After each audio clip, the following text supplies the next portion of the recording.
Olá, caríssimos, meu nome é Rogério Costa, eu sou professor de matemática e parte integrante aqui da equipe do Ex-ENEM. Eu, mais o professor Luiz, mais o professor Luan, estaremos juntos com vocês nessa caminhada, te dando todo o suporte, todo o conteúdo, todas as técnicas possíveis de resolução e consistência para que você realize uma bela prova de matemática no Enem. Hoje é a minha primeira aula com vocês e o tema que nós vamos tratar é análise combinatória. E vamos começar pelo ponto de partida na análise combinatória, que é o princípio fundamental da contagem. Então, solta a vinheta.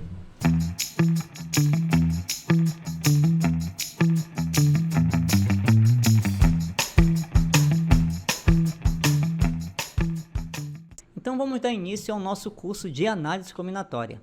E conforme colocado lá na parte introdutória, vamos iniciar o curso falando de um princípio que é fundamental para o nosso curso, que é o princípio fundamental da contagem. O que é o princípio fundamental da contagem e como ele é aplicado na análise combinatória? Vamos lá.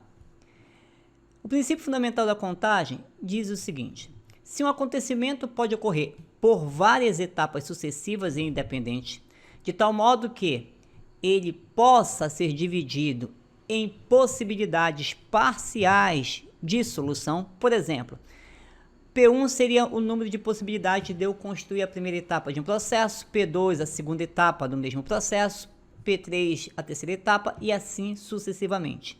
Então, o total de possibilidades que eu posso realizar todo o processo, ele é dado pelo produto das possibilidades parciais. É exatamente isso que prega o princípio fundamental da contagem. Em suma, seria algo assim: eu tenho uma meta a ser alcançada e eu divido esta meta em partes, e para cada uma das partes eu tenho uma quantidade de possibilidades de realizar essas partes. Então, a partir dessas possibilidades parciais, eu consigo determinar o total de possibilidades de realizar o evento por completo. De que forma? Fazendo o produto das possibilidades parciais. Vamos para um desenho que a gente possa entender melhor o que está se passando. Vamos supor que eu tenho uma meta a ser alcançada. A minha meta está aqui, ó, é essa setinha azul e amarelo da cor do Ex-ENEM. Vamos lá. E aí, eu quero saber qual o total de possibilidades que eu teria para efetuar essa meta. E aí, eu divido esta meta em três partes. Ó, eu vou dividir aqui numa parte 1, numa parte 2, numa parte 3. Eu vou até numerar. Esta parte vai ser a minha parte 1, esta parte vai ser a minha parte 2 e esta a minha parte 3.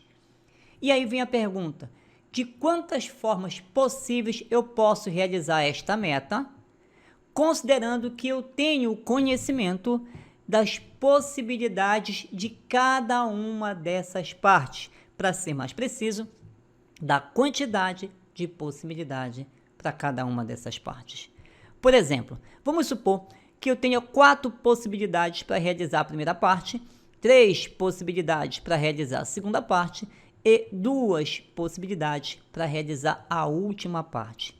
Então, pelo princípio fundamental da contagem, eu conhecendo as possibilidades ou a quantidade de possibilidades parciais, eu consigo determinar o total de possibilidades do evento por completo, fazendo apenas o produto das possibilidades parciais.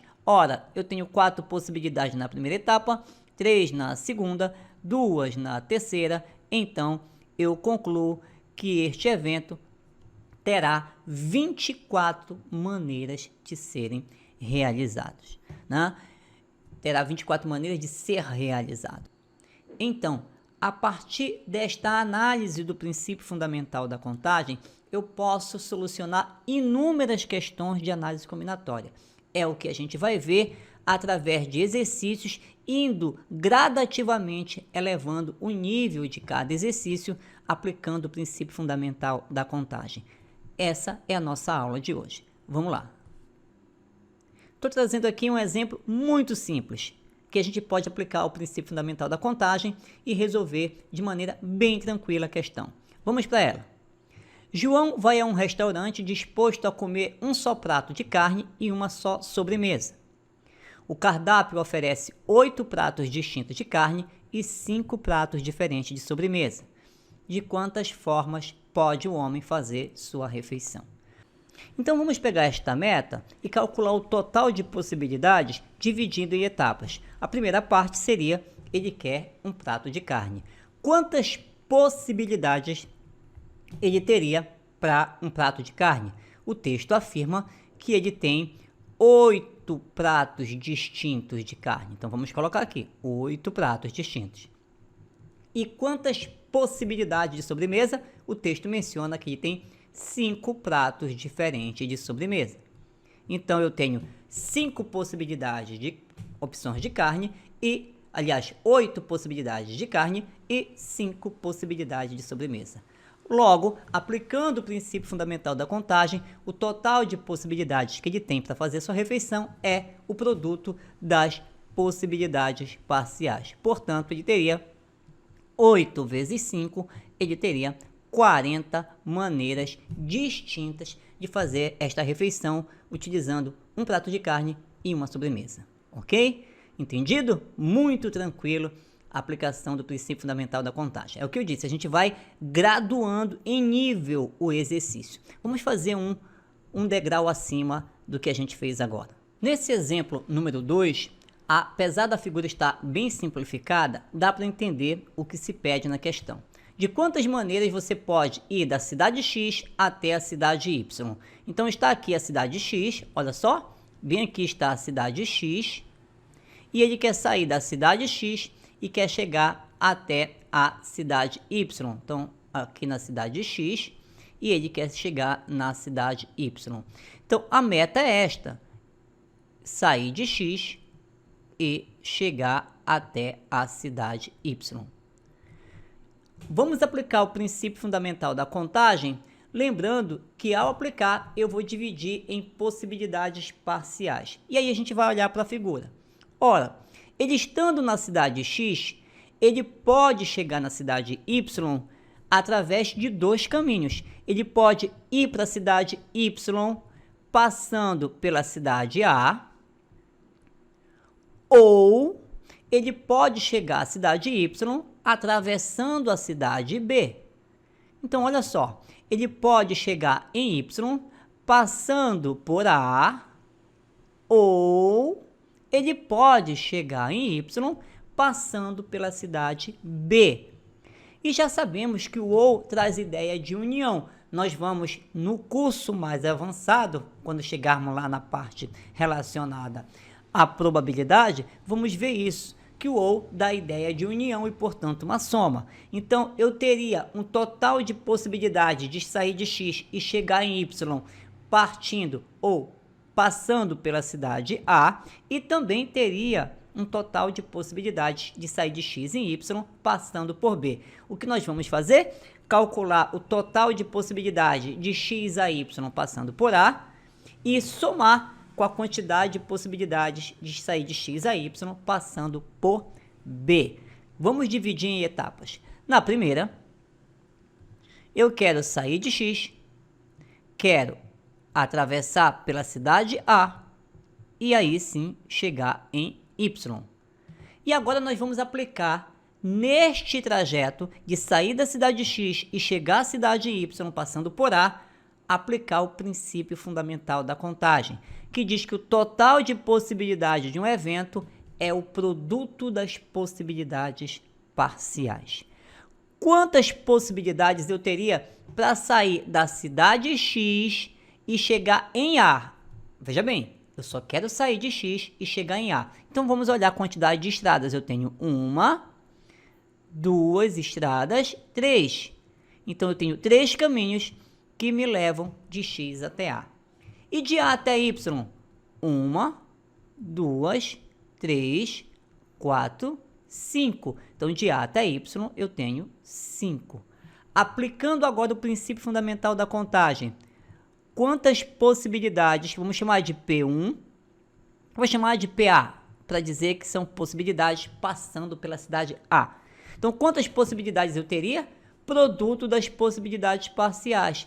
3 possibilidades de x a A e 5 de A até Y, produto das possibilidades parciais, teria então 15. Eu teria 15 possibilidades de sair de x, chegar em y, passando por A. Vocês já pegaram o espírito da coisa? Vamos agora fazer o mesmo raciocínio para sair de x e chegar em y, agora passando pela cidade B. Mesmo raciocínio utilizado. X até B. Quantos caminhos eu tenho que saem de x e chega até B? 1, 2, 3, 4 caminhos. Eu tenho 4 maneiras de sair da cidade X e chegar à cidade B. E de B para Y, 1, 2. Portanto, 2 caminhos. Logo, o total de possibilidades que eu teria para sair de X, chegar em Y, passando por B, seria o produto das possibilidades parciais, portanto, 8. Ora, eu tenho 15 maneiras de chegar em Y passando por A e também tenho mais 8 maneiras de chegar em Y passando por B. Logo, o total de possibilidades que eu teria era 23. 15 passando por A e 8 passando por B. Uma bela questão, já um grau acima daquela que nós resolvemos agora há pouco, já utilizando a regrazinha do OU, que dá uma ideia inicial de soma, e já deu para a gente elevar um pouco o nível da questão, aplicando o princípio fundamental da contagem. Vamos para uma nova questão, um degrau acima. Sempre assim, gente, a gente vai evoluindo, vai crescendo, o nível do exercício vai evoluindo e daqui a pouco eu vou estar trazendo outras dicas para a gente aplicar o princípio fundamental da contagem, trechos de textos que serão muito importantes a gente identificar na questão, mas isso a gente vai aprendendo à medida que a gente vai subindo a nossa escada do conhecimento. Vamos para a nossa próxima questão. Veja o nosso exemplo número 3. É uma questão que caiu na prova da Universidade de Caxias do Sul.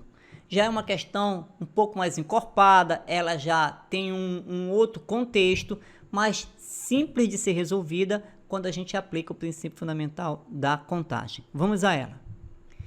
Em uma prova, as 6 primeiras questões eram do tipo CE, em que o candidato devia optar entre certo e errado para sua resposta.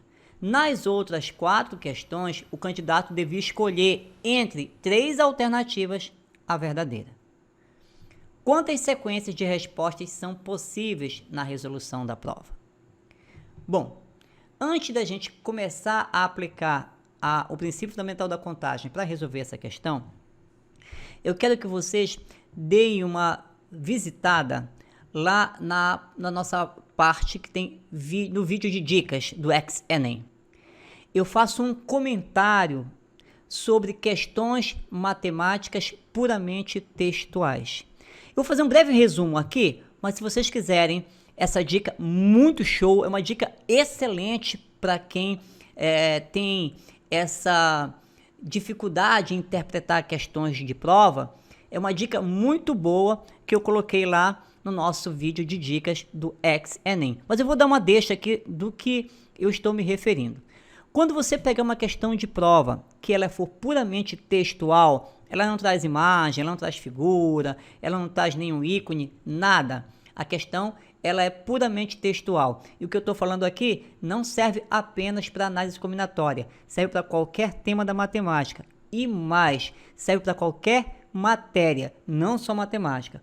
Veja bem, quando você pega uma questão puramente textual, você divide a questão em períodos dentro do mesmo parágrafo. Quando você faz isso, você interpreta a questão de maneira bem tranquila e tenta extrair informaçõões de cada período que está contido no parágrafo. Em regra, para quem já está acostumado, habituado a essas manhas do Enem, sabe como essas questões puramente textuais aparecem na estrutura de prova do Enem. O Enem tem as questões do Enem são contextualizadas, ela geralmente ela traz uma contextualização e ela desloca a pergunta para um parágrafo à parte. Isso acontece muito nas provas do Enem. Ela tem um texto longo no corpo e desloca a pergunta para um parágrafo em separado. Isso não é uma regra, mas na maioria das vezes isso está acontecendo. Quando você pega essa questão cheia, esse primeiro momento da questão, na maioria das vezes o Enem trabalha o primeiro período. O primeiro período dessa questão é o que a gente chama de informação qualitativa. Você vai lá no vídeo que eu vou esclarecer mais sobre o que é informação qualitativa. E logo em seguida, a partir do segundo período, dentro do primeiro parágrafo, é que começa efetivamente a informação quantitativa, de onde você vai extrair os dados para a resolução. Eu vou tentar fazer uma analogia dessa estrutura de prova do Enem para essa questão da Universidade de Caxias do Sul. Eu vou dividir em períodos. Olha só, e diz assim no primeiro período, em uma prova, as 6 primeiras questões eram do tipo C e E, em que o candidato devia optar entre certo ou errado para sua resposta. Para bem aqui o primeiro período. Eu já vou extrair informações do primeiro período. O que ele me diz no primeiro período?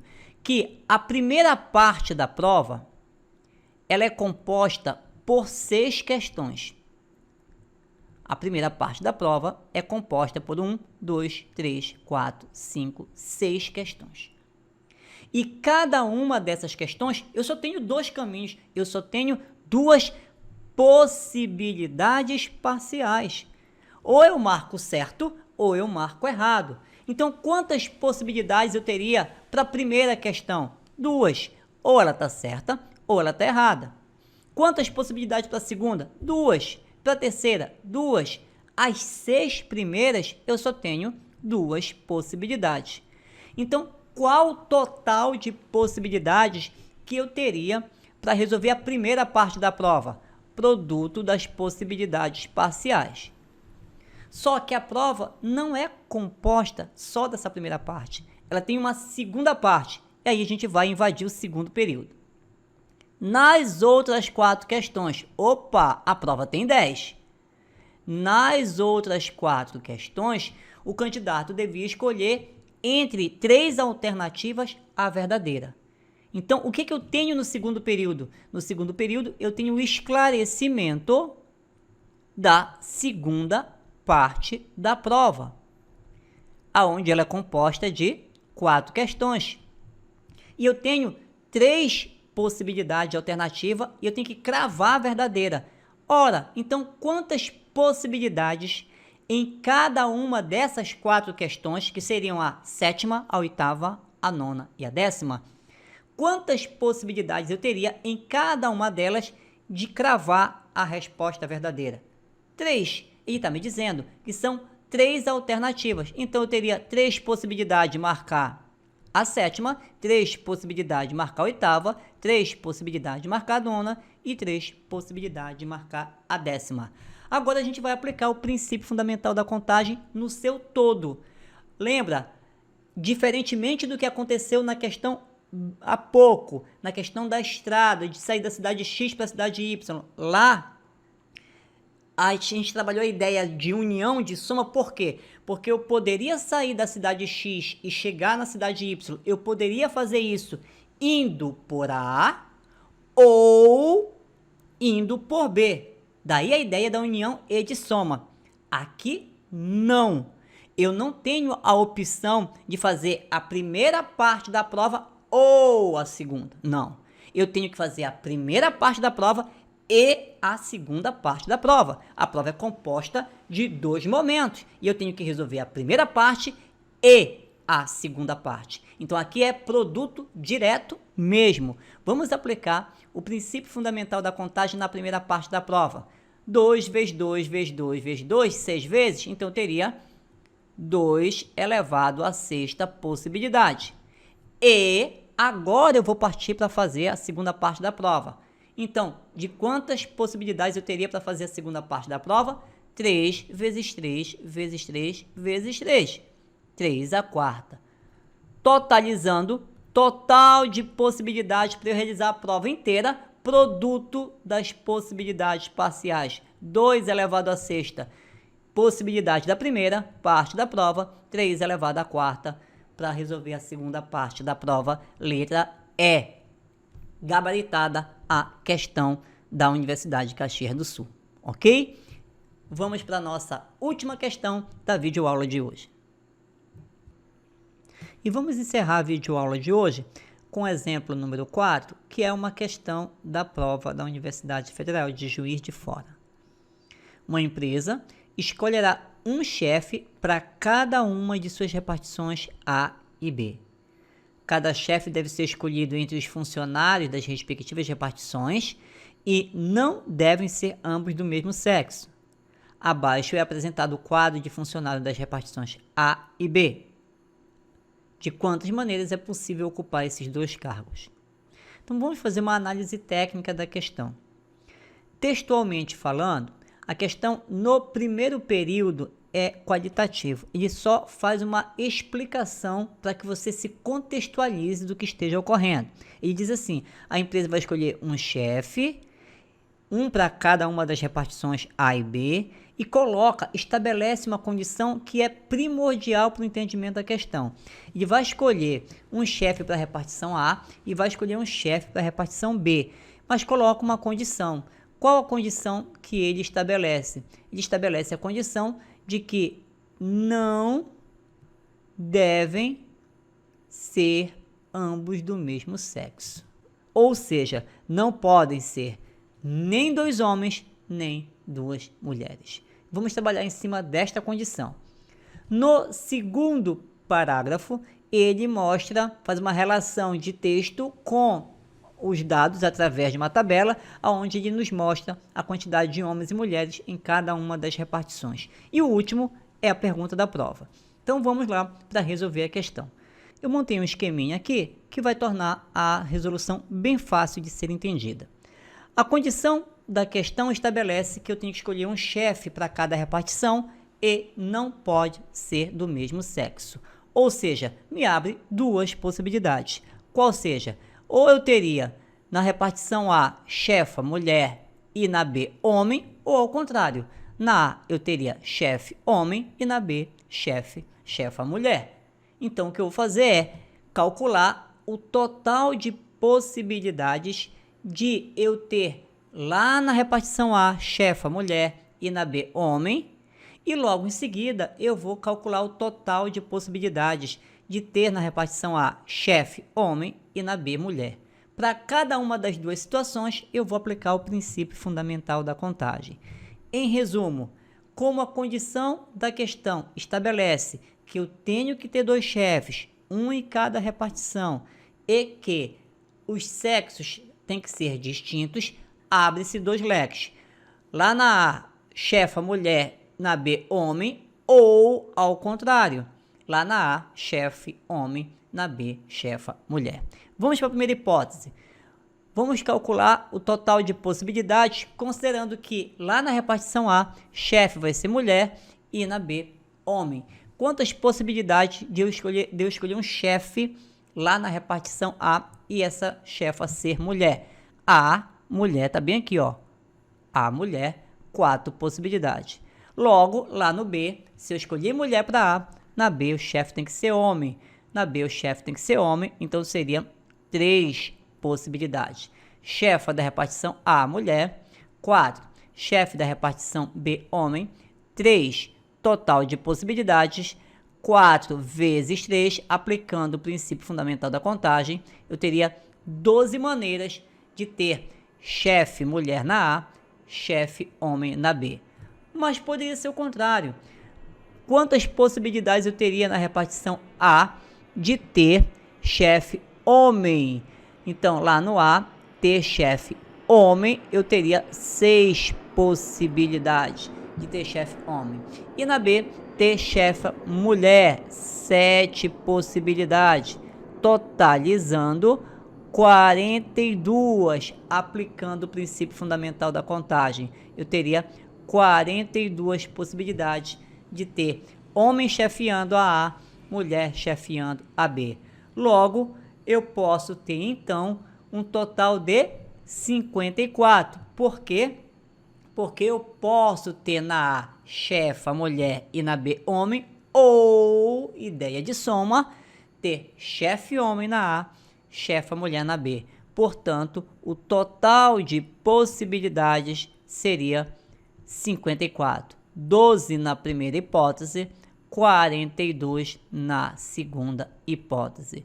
Total, 54 possibilidades de eu escolher um par de chefes e esses chefes serem de sexos distintos, ok? Espero que vocês tenham gostado da nossa primeira videoaula. É uma aula que a gente vai iniciando um passo a passo, o grau, o nível das questões, eles vão subindo. Na próxima aula a gente vai já adentrar na parte de análise combinatória, já olhando sobre o foco do arranjo.